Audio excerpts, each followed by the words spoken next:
ശിവദ എന്ന യുവനായിക മലയാള സിനിമയ്ക്ക് നിരവധി നായികമാരെ സമ്മാനിച്ച റൊമാന്റിക് ഡയറക്ടറായ ഫാസിലിന്റെ കണ്ടെത്തലാണ് ശിവദ എന്ന നായിക നടി. 2011 ഫാസിൽ സംവിധാനം ചെയ്ത ലിവിംഗ് ടുഗദർ എന്ന സിനിമയിൽ നായികയായി അഭിനയിച്ചുകൊണ്ടാണ് ശിവദ സിനിമാ രംഗത്തേക്ക് അരങ്ങേറ്റം കുറിക്കുന്നത്. അങ്കമാലിയിലാണ് ശിവദയുടെ വീട്. കോളേജ് വിദ്യാഭ്യാസ കാലത്ത് തന്നെ ചില ചാനലുകളിൽ ലൈവ് പ്രോഗ്രാമുകളിൽ ആങ്കറിംഗ് ചെയ്തിരുന്നു. ആ സമയത്ത് നടൻ വിനീത് കുമാറിന്റെ മഴ എന്ന ആൽബത്തിൽ ശിവദ അഭിനയിച്ചിരുന്നു. എങ്കിലും ശിവദയുടെ ആങ്കറിംഗ് കണ്ടിട്ടാണ് സംവിധായകൻ ഫാസിൽ ശിവദയെ ലിവിംഗ് ടുഗദറിലേക്ക് നായികയായി ക്ഷണിക്കുന്നു.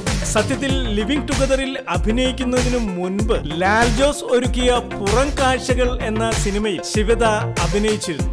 ആകെ 10 മിനിറ്റുള്ള ഷോർട്ട് ഫിലിം ആയിരുന്നു അത്. അതിൽ 2 മിനിറ്റ് മാത്രമാണ് ശിവദ പ്രത്യക്ഷപ്പെട്ടത്. മമ്മൂട്ടിക്കും ശ്രീനിവാസനുമൊപ്പം ബസ്സിൽ യാത്ര ചെയ്യുന്ന ഒരു പെൺകുട്ടിയുടെ വേഷമായിരുന്നു ശിവദയ്ക്ക്. പക്ഷേ ഫാസിലിന്റെ ലിവിംഗ് ടുഗദറിലാണ് ആദ്യമായി നായിക വേഷത്തിൽ ശിവദ അഭിനയിച്ചത്. ശിവദയോടൊപ്പം ഹേമന്ത്, ശ്രീജിത്ത്, വിജയ് തുടങ്ങിയ പുതുമുഖങ്ങളായിരുന്നു മറ്റു വേഷങ്ങൾ കൈകാര്യം ചെയ്തത്. നെടുമുടി വേണുവും ഇന്നസെന്റും മറ്റു പ്രധാന വേഷങ്ങൾ കൈകാര്യം ചെയ്തു. മലയാളത്തിലെ തലമുതിർന്ന താരങ്ങളായ ഇവരോടൊപ്പം ഫാസിൽ എന്ന സീനിയർ സംവിധായകന്റെ സംവിധാനത്തിൽ സിനിമയിൽ തുടക്കം കുറിക്കാനായത് നല്ലൊരു എക്സ്പീരിയൻസ് ആയി ശിവദ കാണുന്നു.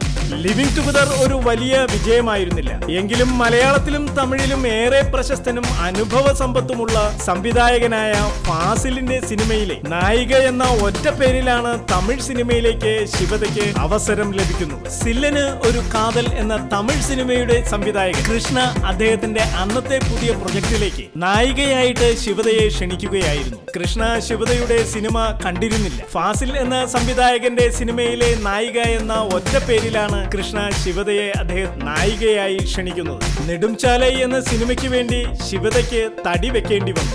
1.5 വർഷം കൊണ്ടാണ് ആ സിനിമ പൂർത്തിയാക്കിയത്. നെടുംചാലയെ തുടർന്ന് തമിഴിൽ നിന്നും ധാരാളം ഓഫറുകൾ ശിവദയെ തേടിയെത്തി. ശിവദയെ സംബന്ധിച്ച് ഒരു സിനിമ ചെയ്തതിനു ശേഷം മാത്രമേ ശിവദ മറ്റൊരു സിനിമ ചെയ്യുന്നു. നെടുംചാലൈ ആ വർഷത്തെ തമിഴിലെ വിജയ ചിത്രമായിരുന്നു. ആ സിനിമയെ തുടർന്ന് ശിവദ നായികയായ തമിഴ് സിനിമയായിരുന്നു സീറോ. ഒരു സൂപ്പർ നാച്ചുറൽ ഹൊറർ ചിത്രമായിരുന്നു സീറോ. വലിയ വിജയം വരിച്ചില്ല എങ്കിലും മികച്ച നിരൂപക പ്രശംസ നേടിയിരുന്നു. ഇനിയും തമിഴിൽ പുതിയ സിനിമകൾ ശിവദയുടേതായി റിലീസാകാനുണ്ട്. ശരിക്കും മലയാളത്തിലേക്ക് ശിവദ ഒരു തിരിച്ചുവരവ് നടത്തിയത് 2015 രഞ്ജിത്ത് ശങ്കർ സംവിധാനം ചെയ്ത സൂസു സുതി വാത്മീകം എന്ന സിനിമയിലൂടെയാണ്.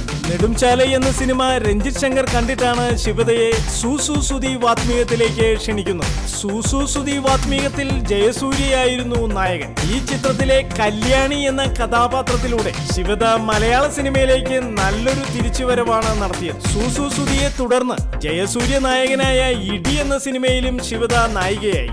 നിത്യ എന്ന ഒരു ബാങ്ക് ഉദ്യോഗസ്ഥയെയാണ് ശിവദ ഇടിയിൽ അവതരിപ്പിക്കുന്നത്. വളരെ ബോൾഡായിട്ടുള്ള കഥാപാത്രമാണ് ഇടിയിലേത്. ഇടിയിൽ ഫൈറ്റ് സീനിലൊക്കെ ശിവദ അഭിനയിക്കുന്നുമുണ്ട്. മലയാളത്തിൽ പുതിയ ഒരു സിനിമ കൂടി ശിവദ കമ്മിറ്റ് ചെയ്തിട്ടുണ്ട്. പക്ഷേ അത് അനൗൺസ് ചെയ്തിട്ടില്ല. കൂടാതെ പുതിയ 2 സിനിമകളുടെ ചർച്ച നടക്കുന്നുമുണ്ട്. തമിഴിൽ പൂർത്തിയാക്കിയ പുതിയ 3 സിനിമകളുടെ റിലീസിനായി കാത്തിരിക്കുകയാണ് ശിവദ. തമിഴിലും കന്നഡയിലും ഒരേ സമയം ഒരുക്കുന്ന ഒരു സിനിമയും കമ്മിറ്റ് ചെയ്തിട്ടുണ്ട് ശിവദ. സംവിധായകനായ ശിവദയുടെ ഭർത്താവ് മുരളീകൃഷ്ണൻ സിനിമയിൽ സജീവമാണ്. മുരളീകൃഷ്ണൻ സംവിധാനം ചെയ്ത സക്കറിയ പോത്തൻ ജീവിച്ചിരിപ്പുണ്ട് എന്ന സിനിമ ഉടൻ റിലീസ് ചെയ്യും. മറ്റൊരു സിനിമയുടെ തിരക്കഥയൊരുക്കുന്ന തയ്യാറെടുപ്പിലുമാണ് മുരളീകൃഷ്ണൻ. ശിവദയ്ക്ക് എല്ലാവിധ പ്രോത്സാഹനങ്ങളുമായി ഭർത്താവും സംവിധായകനുമായ മുരളീകൃഷ്ണനും ശിവദയ്ക്ക് ഒപ്പമുണ്ട്.